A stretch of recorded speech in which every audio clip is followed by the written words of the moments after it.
At yun nga mga kahardot, natapos na po ang ating bakalan ang pad foundation.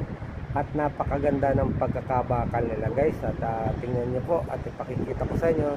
Ito nga inuulit ko ay gumamit tayo dito ng 20 mm diameter steel bar, 150 mm ang spacing, both ways. Ayan, top and bottom.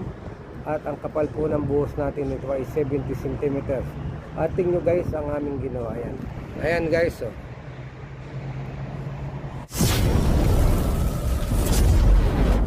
At yan mga kaharap, nandito ulit tayo sa ating ginagawang pad foundation. At nakumpleto natin. Pakikita ko sa inyo ang kita nyo ngayon. Ayan, ayan, ayan, ayan.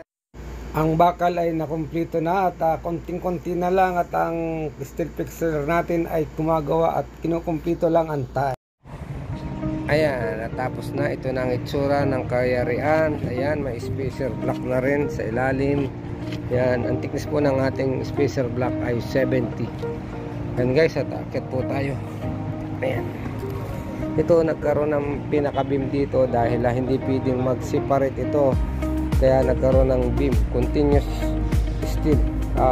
Stirrup natin ay 12 mm, 20 cm ang distansya. At ito na nga yung ating main pad foundation. Ayan, tingnan nyo yung bakal natin.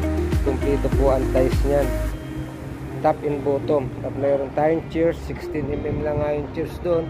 Ayan, at sa gilid ay may mga spacer block na 5 cm po ang clearance. Ang concrete covering natin ay 5 mm. At siyempre naglagay na rin tayo ng jumper. Ayan po.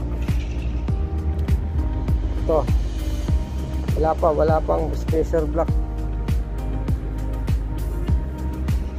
Para sa spacer block.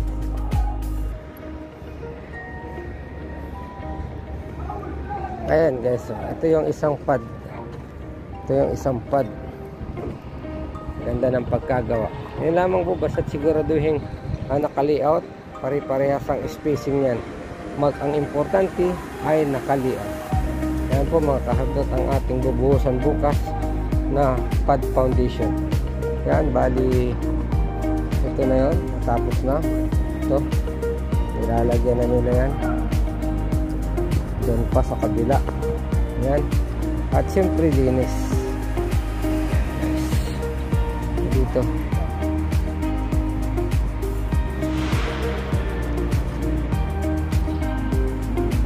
Alas pihin na.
At sa pagkakataon nga ito mga kahardot ay akong pagpinuntahan ko dun sa tinignan ko ang mga pagkakatali kung kumpleto. Ayan, at kailangan po nga ang ties nyan ay kumpleto ang pagtatay sa bakal, ang pagtatali. Ayan, at nakita ko naman na maayos at maganda ang kanilang pagkakatali.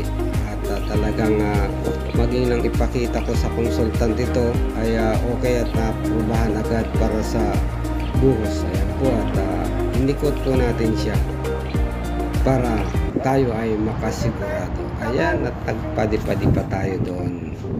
Ayan, at ready na ang ating pad foundation para sa concreting ngayong gabi. Ayan.